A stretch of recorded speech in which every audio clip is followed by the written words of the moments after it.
تبارك الذي بيده الملك وهو على كل شيء قدير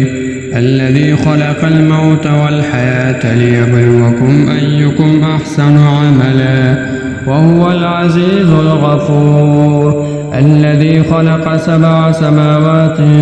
طباقا ما ترى في خلق الرحمن من تفاوت فارجع البصر هل ترى من فطور ثم ارجع البصر كرتين ينقلب إليك البصر خاسئا وهو حسير ولقد زينا السماء الدنيا بمصابيح وجعلناها رجوما للشياطين وأعتدنا لهم عذاب السعير وللذين كفروا بربهم عذاب جهنم وبئس المصير إذا ألقوا فيها سمعوا لها شهيقا وهي تفور تكاد تميز من الغيظ كلما ألقي فيها فوج سألهم خزنتها ألم يأتكم نذير قالوا بلى قد جاءنا نذير فكذبنا وقلنا ما نزل الله من شيء إن أنتم إلا في ضلال كبير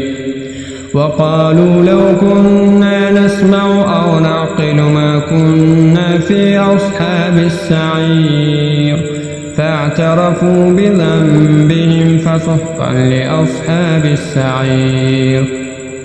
إن الذين يخشون ربهم بالغيب لهم مغفرة وأجر كبير وأسروا قولكم أو اجهروا به إنه عليم بذات الصدور ألا يعلم من خلق وهو اللطيف الخبير هو الذي جعل لكم الأرض ذلولا فامشوا في مناكبها وكلوا من رزقه وإليه النشور أأمنتم من في السماء أن يخسف بكم الأرض فإذا هي تمور أم أمنتم من في السماء أن يرسل عليكم حاصبا فستعلمون كيف نذير ولقد كذب الذين من قبلهم فكيف كان نكير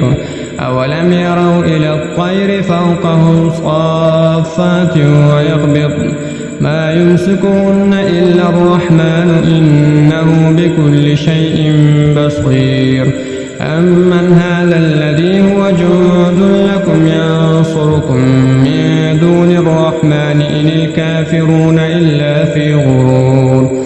أمن هذا الذي يرزقكم إن أمسك رزقه بل لجوا في عتو ونفور أفمن يمشي مكبا على وجهه أهدى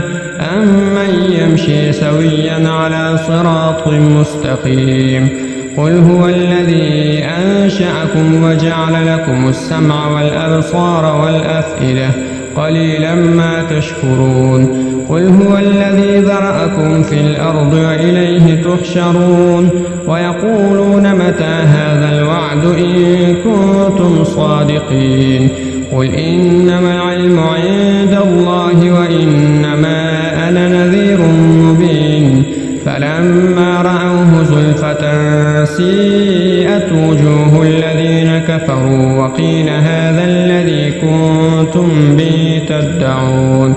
قل أرأيتم إن أهلكني الله ومن معي أو رحمنا فمن يجير الكافرين من عذاب أليم قل هو الرحمن آمنا به وعليه توكلنا فستعلمون من هو في ضلال مبين قل أرأيتم إن أصبح ماؤكم عورا فمن يأتيكم بماء